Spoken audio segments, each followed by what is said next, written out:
말씀을 보겠습니다. 느헤미야는 이 기도의 응답을 받아서 드디어 왕의 허락을 받고 예루살렘에 갈 수 있게 되었습니다. 그러면서 무사히 유다로 갈 수 있도록 통과 조서를 내려줄 것과 또 성벽 공사에 필요한 제목들을 좀 달라고 왕에게 부탁을 했어요. 놀랍게도 이 아닥사스다 왕은 느헤미야가 구한 것은 물론이고 그 이상의 조치를 취해줍니다. 그들이 안전하게 예루살렘에 돌아갈 수 있도록 장관과 마병까지 동원해서 보내주었던 거죠. 이렇게 일을 배후에서 이루신 분은 하나님이신 줄 믿습니다. 그것을 느헤미야는 8절에서 분명히 말씀하고 있어요. 하나님의 선한 손이 나를 도우심으로 왕이 허락하여 주셨다. 우리는 참 사람에게 집중하기 쉽지만 우리가 사람에게 감사할지라도 그 배후에서 역사하시는 그 하나님을 꼭 기억하고 영광을 돌릴 수 있는 저와 여러분이 되기를 소망합니다. 그래서 오늘 우리 말씀을 통해서 우리가 알 수 있는 교훈, 하나님은 구한 것보다 넘치게 주시는구나, 그 은혜를 발견할 수 있습니다. 그런데 넘치게 주신다라는 그 의미에 대해서 저는 생각해 볼 필요가 있다고 생각해요. 넘치게 주시는 은혜라는 이 표현이 사실은 물이 잔에서 넘쳐서 막 땅에 쏟아지는 걸 말하기 때문에 마치 뭔가 쓸데없는 것도 막 넘치게 막 남아서 그런 것까지 의미하는 것 같지만 그런 의미가 아니라는 거죠. 느헤미야가 받은 은혜가 필요 없는, 그냥 사라지는 은혜가 아니잖아요. 꼭 필요한 은혜였습니다. 다만 구하지 않았지만 그 필요한 은혜를 주셨다라는 거예요.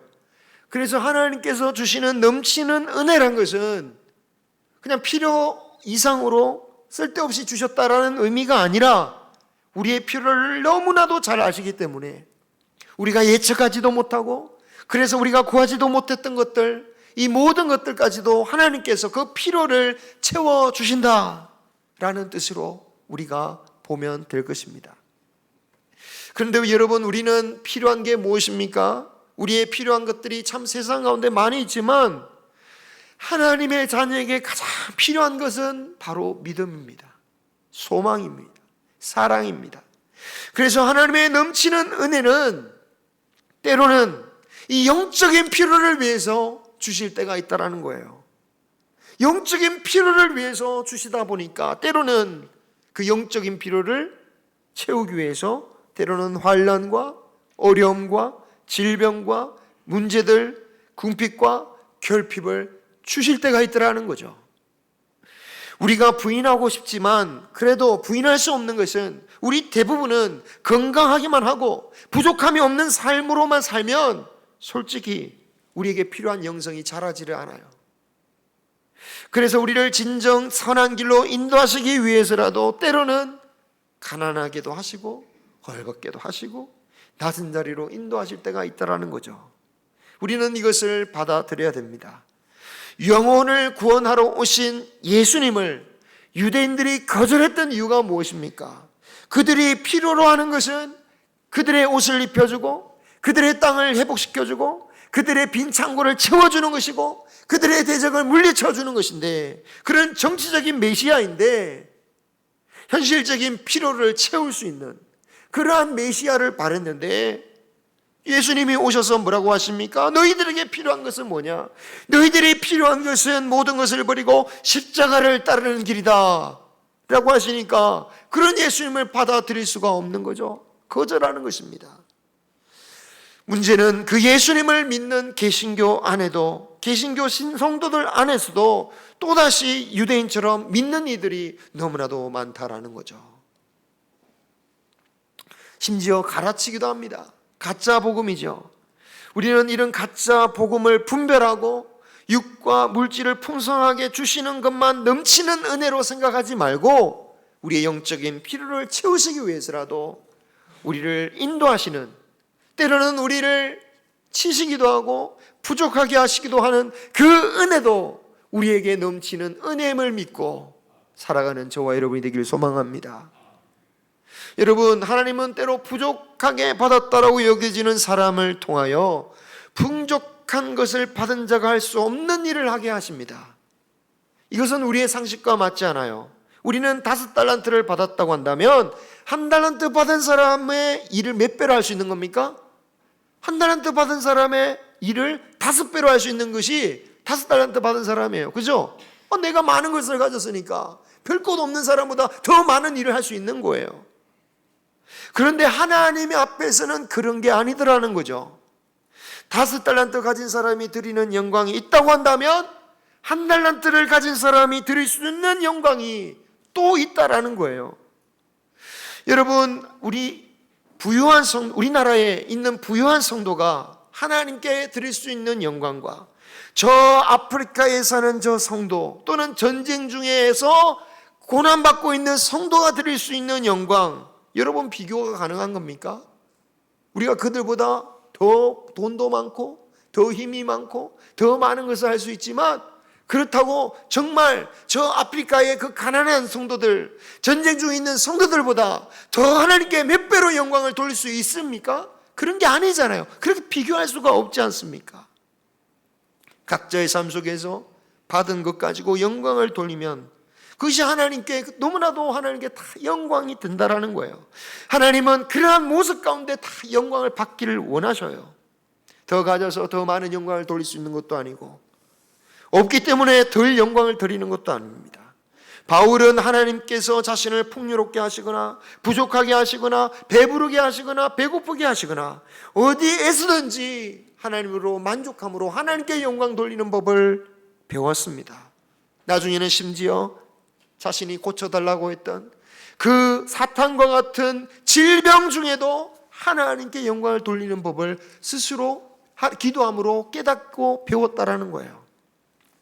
몸에 장애를 입었어도 하나님께 지극한 영광을 드리고 심지어 많은 이들에게 소망과 꿈을 주는 이들이 있습니다. 장애가 없는 비장애인들이라면 결코 할 수 없는 그런 일들을 하게 되는 거죠. 젊은 사람이 드릴 수 있는 영광이 있다면 황혼에 살아가는 어르신이 드릴 수 있는 영광이 있습니다. 달릴 수 있는 사람이 드릴 영광이 있다면 침대에 누워있을 수밖에 없는 자가 드릴 수 있는 영광이 있어요. 제가 부목사 초기에 자주 신방했던 말기암 환자 성도분이 계셨습니다. 앞날이 창창했던 50대 남자 성도였습니다. 원래 믿진 않았다가 부인만 교사 선생님이었는데 이 암으로 하면서 대기업에서 나와서 이제 투병을 하면서 교회를 나오기 시작하신 분이었어요. 나중에는 완전히 뼈와 정말 가죽만 남아서 정말 뼈와 가죽만 남은 그 얼굴을 가지고 계셨는데, 그런데 정말 힘이 없는 거죠. 근육이 단 하나도 없으니까 그냥 누워서 눈만 뜰 정도예요.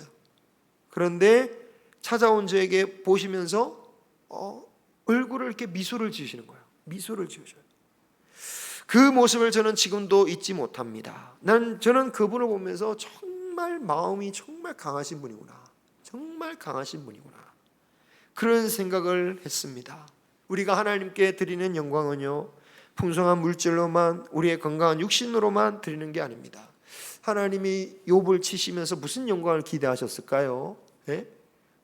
무슨 영광을 돌리기를 원하셨습니까? 욥의 모든 것을 빼앗으시면서 무슨 영광을 바라셨을까요? 우리는 욥이 부자일 때만 하나님께 영광을 돌린 게 아니지 않겠습니까? 그죠? 없는 중에 하나님께 드릴 수 있는 영광은 또 다르다라는 거예요. 우리의 물질적이고 육신적인 기준으로 받은 것을 자꾸 우리가 비교하는 우리의 모습 때문에 때로는 하나님께서 주신 그 놀라운 은사마저도 비교하면서 평가할 때가 많죠. 방언을 받아야지, 예언을 받아야지, 기적을 체험해야지, 무슨 환상을 봐야지 제대로 된 은혜라고, 이렇게 해야 제대로 된 신앙이라고 막 신앙을 비교해버려요. 여러분, 그런 식으로 받은 은혜, 받은 은사로 비교해버리면요, 사실은 에스라는 졸지에 느헤미야보다 못한 사람이 되어버려요. 혹시 기억하십니까? 에스더가 2차 귀환 때였습니다. 그때도 지금 오늘 말씀에 나오는 왕 아닥사스다 왕이 똑같이 통치하고 있던 시절인데 13년 전이죠. 그때가 왕이 7년째였습니다. 아닥사스다 왕은 그때 에스라를 적극적으로 밀어주면서 이전에 그 예루살렘 성전에서 빼앗아 왔던 모든 금과 은 보물들, 심지어 벗겨냈던 그 금칠했던 걸 벗겨냈던 것까지 다 주면서 돌아가게 만들었습니다. 그런데 그때 아닥사스다 왕이 놓친 부분이 있어요. 그때 에스라에게 많은 재물을 내어 주었지만 그것을 지켜줄 만한 군대를 붙여주지 않았어요. 그 바람에 에스라와 2차 귀환자들이 굉장히 두려워하죠.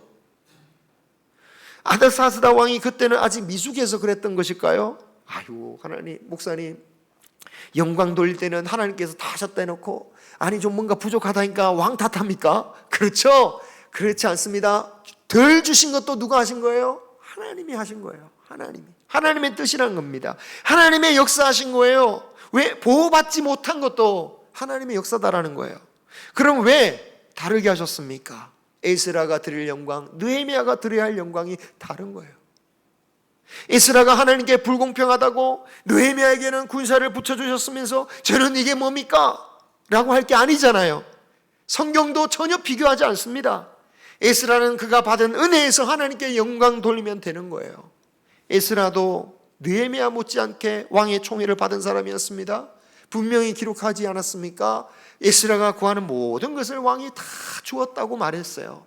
왕에게 부탁하면 되었어요. 에스라도 알았어요. 그런데 왜 에스라가 구하지 않았습니까? 하나님의 이름이 부끄럽지 않게 하기 위해서. 그동안 왕에게 하나님의 권능과 능력과 하나님에 대해서 그렇게 자랑을 하면서 하나님을 높였는데 아이고 이거 가는데 혹시 무섭습니다 이러고 왕 군대를 보내달라고 하면 하나님의 이름이 어떻게 되겠느냐? 도저히 그것은 부끄러워서 할 말이 아니다. 어떻게 합니까? 그래서 아하와 강가에서 모든 백성들에게 금식을 선포하며 기도하자라고 하며 기도하죠. 그러니까 그것으로 인해서 오히려 더욱더 백성들이 하나님께 의존하고 말씀에 회복을 못하고 있던 예루살렘의 1차 귀환자들에게 가서 말씀으로 회복할 수 있는 그러한 역사를 감당할 수 있었다라는 거예요. 결과적으로 그들을 보호할 군대를 보내주시지 않았던 것이 그들에게 필요했던 사실은 하나님의 넘치는 은혜를 경험하는 계기가 되었던 것입니다. 그러므로 우리가 기도할 때 하나님께서 우리에게 필요한 것을 반드시 주시고 우리가 미처 생각하지도 못했던 것까지도 넘치도록 주신다는 것을 믿으시되 다만 그 넘친다라는 그 말이란 것이 꼭 우리 기준으로 평가할 것이 아니라 아무리 내 눈앞에 주시는 것이 내가 보기에 부족할지라도 하나님께서 가장 선한 길과 나에게 가장 필요한 은혜를 주시기 위함이다라는 것을 믿고 주 앞에 간구하고 기도할 수 있는 저와 여러분이 되시기를 바랍니다. 많은 사람들이 실족해가지고 기도를 포기하잖아요. 그죠? 내가 바란 기도는 이건데 아니 내가 이렇게 기도했는데 하나님께 들어주시 않았네? 기도해도 소용없네. 그게 아니라는 거예요. 하나님은 나의 필요를 나보다 잘 하신다는 것을 믿고 끝까지 하나님이 넘치는 은혜를 위해서 기도할 수 있기를 소망합니다. 에스라보다 나은 대우를 받았다는 느헤미야, 그 역시 감당해야 할 어려움과 세상적인 부족함이 있었습니다. 10절에 보면 느헤미야가 온다는 소식에 매우 근심하는 이들이 나오죠. 호론 사람 산발랏과 그의 종 암몬 사람 도비야입니다. 이들은 2장 10절에서 느헤미야가 온다는 소식에 이스라엘 자손이 흥황하게 될까봐 매우 근심했다라고 말하고 있습니다. 이 산발랏은 사마리아 총독이에요. 느헤미야는 유다의 총독으로 오죠. 그러니까 남유다의 총독으로 오는 것이고 어찌 보면 물론 멸망해서 없어지긴 했지만 사마리아니까 북이스라엘 지역의 총독이었던 거예요. 그런데 느헤미야 13장 28절의 기록을 보면 이 산발랏은 유다의 대제사장 집안과 사돈관계를 맺은 사람이에요. 그리고 다른 성경은 아니지만 다른 고대 문서에 나온 산발랏에 관한 기록을 보면 그의 아들들의 이름은 한결같이 그 이름 속에 여호와라는 이름이 다 들어가 있었다라는 거예요. 그러므로 그는 유대교의 적대적인 사람이 아닌 거예요. 그죠? 유대교회 결코 적대적인 사람이 아니에요. 호의적인 사람입니다. 그런 자가 왜 느헤미야에게 적대적입니까? 왜냐하면 그는 그의 필요에 의해서 유대교회에 호의적일지 몰라도 사실은 하나님을 존중하지 않는 사람이었어요. 세속주의적이며 혼합주의적이었습니다. 그 증거가 그의 종이 암몬 사람 도비아였다라는 말 자체에 들어가 있습니다. 암몬 족속은 하나님께서 영원히 이스라엘 모임 가운데 함께하지 못하는 족속이다라고 선포하신 민족이에요. 모압과 함께. 그런데 그는 자신의 총애하는 신하로 삼고 그의 조언을 듣고 있는 것입니다. 자신의 이익을 위해서 하나님의 뜻에 대해서는 가볍게 눈을 감고 있는 거예요. 그죠? 하나님이 뭐라 하시든 지금 나는 이게 필요하니까, 이 사람이 필요하니까 하나님의 말씀이든 뭐든 그냥 하는 거예요. 그러면서도 유대교에 가까이 하고, 그는 세속적인 정치가에 불과했습니다. 대지장의 사도는 아무 의미 없습니다. 자신의 아들의 이름을 여호와 이름을 넣었다고 해도 대적일 뿐입니다. 그런데 느헤미야에게는 이 대적자들만이 걸림돌이 아니었습니다. 가장 중요한 인물들은 누굽니까? 황폐한 땅에 낙담하고 무기력하게 있는 이 유다 백성들, 그들의 마음이 중요한 거죠. 백성들이 믿음으로 일어서지 않는다면 느헤미야가 아무것도 할 수 없을 것입니다. 과연 느헤미야는 이런 문제들을 어떻게 해결할 수 있는가? 본문의 길이상 읽지는 않았지만 그대의 말씀을 보면 느헤미야는 예루살렘에 도착하고 나서 그 누구에게도 자신이 온 목적에 대해서, 하나님이 자신에게 주신 계획이 무엇인지에 대해서 말하지 않았습니다. 그리고 3일째에 이르러서야 비밀리에 몇몇 사람과 함께 예루살렘 성벽을 시찰하러 가요. 밤에 일어나 짐승을 타고 갔습니다. 짐승이란 표현이 이상하죠. 여기서 짐승이라고 번역된 원어를 보면 말이나 낙이, 더 넓게는 가축을 의미합니다. 네바 달린 가축들. 자, 사람이 탈 수 있고 밤에 조용히 암행할 수 있는 동물이 뭘까? 아하, 낙이었을 것이다 추측을 합니다. 그런데 왜 낙이라고 표현하지 않고 짐승이라는 표현을 썼을까? 메시아기 구술사적인 관점에서 좀 크게 설명할 수도 있지만 오늘은 그냥 문맥, 좁은 의미에서 문맥 안에서만 해석해 보면 이렇게 짐승이라고 표현한 이유, 이것은 이런 표현 때문에 그렇습니다. 느헤미야가 탄 말 외에는 예루살렘에 어떤 가축도 없었다. 이 기록을 위해서. 그러니까 느헤미야가 타고 있는 짐승 외에는 예루살렘에게 4발 달린 가축이라고는 단 한 마리도 없었다라는 거예요. 얼마나 가난했냐 이 말이에요. 얼마나 빈곤했냐 말이에요. 이 비참함을, 정말 하나님의 은혜가 필요한 이 시점이다라는 것을 보여주고 있습니다. 성벽 전체를 다 돌아봅니다. 13절에 분문이라는 곳이 나오죠. 분문. 이름은 그럴듯하지만 우리말로 하면 그냥 똥문입니다. 똥문. 하수구처럼 배설물이나 쓰레기가 나가는 그런 문이었어요. 그만큼 하나라도 빠트림 없이 샅샅이 자세히 보았다는 말입니다. 그런데 문제는 성이 무너져 버려서 돌아보는 길조차도 너무 험했어요. 14절에 보면 샘문과 왕의 못에 이르렀더니 아예 길이 사라져 버렸습니다. 그래서 짐승을 탈 수가 없어서 내려서 15절 시내 계곡을 따라 올라가서 포기하지 않았어요. 이제 뭐 더 이상 못 가겠네. 포기하지 않고 내려서 자신의 기어 올라가면서 성벽을 두루두루 시찰해 보았다는 거예요. 정말 나귀를 타고 성을 돌아볼 수 없을 정도로 성벽이 얼마나 처참하게 무너졌던가. 정말 이 성 자체도 하나님의 은혜가 너무너무 필요하다는 것을 보게 된 겁니다. 자, 그 느헤미야의 마음이 어땠겠습니까? 이야, 지금 현실이 이렇구나. 얼마나 마음이 답답하고 얼마나 급하겠습니까? 대적들은 언제 쳐들어올지 모르는데. 그런데도 불구하고 느헤미야는 돌아와서 아무에게도 내가 보았다라는 얘기도 한마디 언급하지 않았다라고 말하고 있습니다. 사실 그 잘 나가던 느헤미야가, 그 멋진 곳에 있던 그 느헤미야가 이곳에 와서 뭐라도 한마디 하고 싶지 않겠습니까? 이렇게 살면 안 된다고. 아니, 세상에 이렇게 사는 사람들이 어디 있냐고. 한마디 할 법도 안 돼. 그 모든 마음을 내려놓고 하나님 앞에 나가는 거예요. 참으로 많은 이들이, 저만 해도 이런 답답하고 급한 일이 생기면 저기 사람들에게 아이고 이 큰일 났다고 말을 하고 여기저기 말을 하고 막 전화도 하고 뭐 할 텐데, 느헤미야는 그런 모든 마음을 내려놓고 하나님 앞에서 기도하며 결단의 준비를 했습니다. 그리고 나서야 비로소 백성들 앞에 나가서 자신의 비전을 말해요. 우리의 당한 공경을 너희도 보고 있으니 이제 성을 건축하여 다시는 수치를 당하지 말도록 하자. 그리고 이제까지 하나님께서 자신을 어떻게 도우셨는지, 바사왕이 어떤 허락을 내려주셨는지 그에 대해서 말했다라고 말하고 있습니다. 놀랍게도 무기력하던 유대인들이 느헤미야의 말에 동조하여 성을 다시 세워보자고 하면서 모두가 한 마음으로 힘을 모아 건축하기 시작했습니다.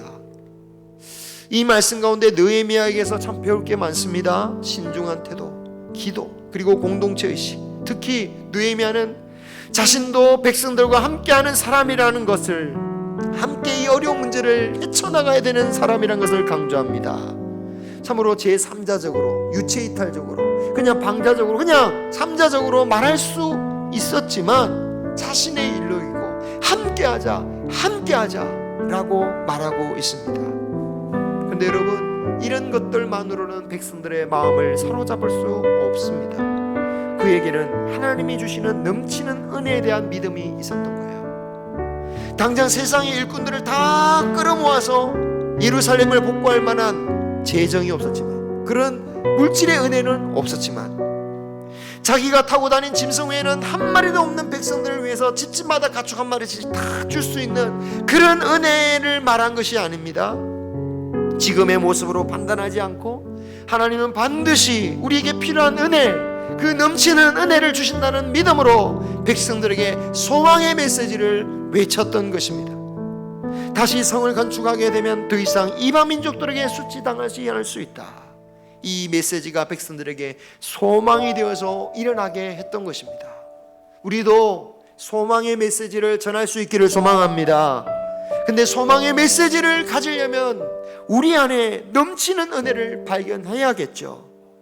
우리를 반드시 필요한 은혜로 채우시고 인도하시는 그 은혜를 고백하면서 믿으시면서 기도하는 저와 여러분이 되기를 소망합니다.